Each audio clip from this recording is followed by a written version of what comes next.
Hi, it's me, Chio. Welcome.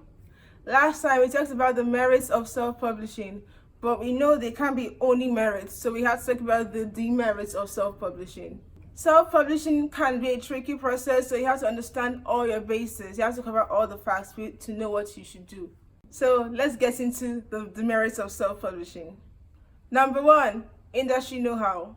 When you self-publish, you have to handle the business of writing, which means you have to have an in-depth or fairly rounded knowledge of the business, like the best day and month to release a book, how to get your book in bookstores, best time frame for pre-orders, how to manage your book profits and calculate your stats, to a lot of other information.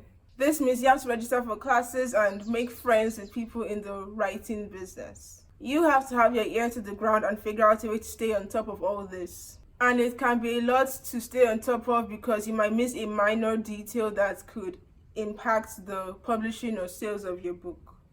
Number two, expenses. Unless you're making so much money or writing is a hobby to you, you have to worry about the expenses of writing and publishing a book.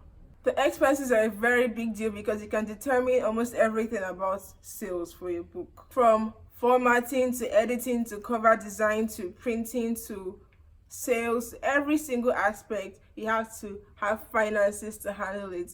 And everything can pile up really fast and can be overwhelming. There is also no 100% guarantee that all this effort is going to pay off at the end of the day. Number three, skill set. It is possible but difficult to have a lot of skills, but it is definitely impossible to be a master of every single one of them. But because of how much everything costs, a lot of self-published authors rather handle some aspects or all the aspects themselves. You'd have to learn, which involves paid classes, but because it's not your natural skill set, you might never get it as good as someone else who has practiced this for years. Number four, workload. Whether you have the finances to hire professionals or you're doing it all yourself, you have to stay on top of every single part of the process all the time. When this amount of attention is paid to every single process, you can easily burn out or just not have enough time to write. And how can you be a writer if you aren't writing? But taking on this workload is important to publishing your book, so you have to figure out a way that best suits you to balance it all. Number five, marketing. We saw marketing as a merit because you get to choose how you want things to go, but it can also be a demerit. I mean, honestly, how many writers know how to market their own books? Coming up with book blurbs, amazing cover designs, organizing their book launches is just so much work, and it's not easy, especially for one writer. Even when that writer has a team helping them, it's still not easy. Traditionally published authors have to market their book for sure, but it's different for self-published authors in the sense that they are basically handling themselves without any form of assurance. Number six, negative misconception. Because of a number of factors like personal experience and poor marketing, most readers tend to stay away from self-published books. Some people assume that all self-published books aren't edited properly. And while it is true that there are some self-published books out there that aren't properly edited, it's not because self-publishing is bad. It's just because these writers chose to release their books before it was ready. So they chose quantity over quality. But there are still some big name authors who self-publish and other really great self-published books out there. Another misconception is self-published writers aren't viewed as real authors. This is because literally anyone can write anything and put it up and call it a book.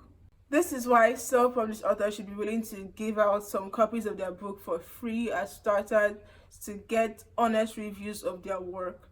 This would lead to an organic growth and profit of your book. Number seven, lack of confidence. I don't know if there's something in the coffee, but writers tend to doubt their work a lot, even when it's really great. So when you're going through the stress of self-publishing, it can be really difficult, especially when there's no buzz around your book. Even if all writers have their doubts, when you traditionally publish, it means an agent, an editor, a publishing house saw your book and thought it was great. This is their genuine 100% belief in your book, And you know they aren't lying to you, because if that book really wasn't good and they took it on, they'd be losing money. So they have to only go for books they truly believe in. But as a self-published author, you have to wait until someone you have no connection with actually buys your book and leaves a positive review. And this can take a while. If you don't have the confidence and patience to get to this point, you might never get your book to publication. Number 8, copyright issues.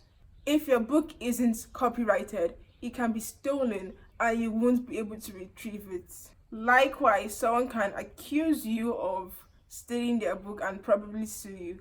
And because of you don't have that copyright, you have to deal with a lot of legal issues you may not be able to handle. You don't necessarily have to pay for a copyright, because writing a book is proof of ownership enough. But sometimes paying that extra fee might save you in the long run, because while it's not that common for writers to face these issues, in some instances it does come up. So copywriting, registering your publishing house, these are important things to consider if you're going to be self-published.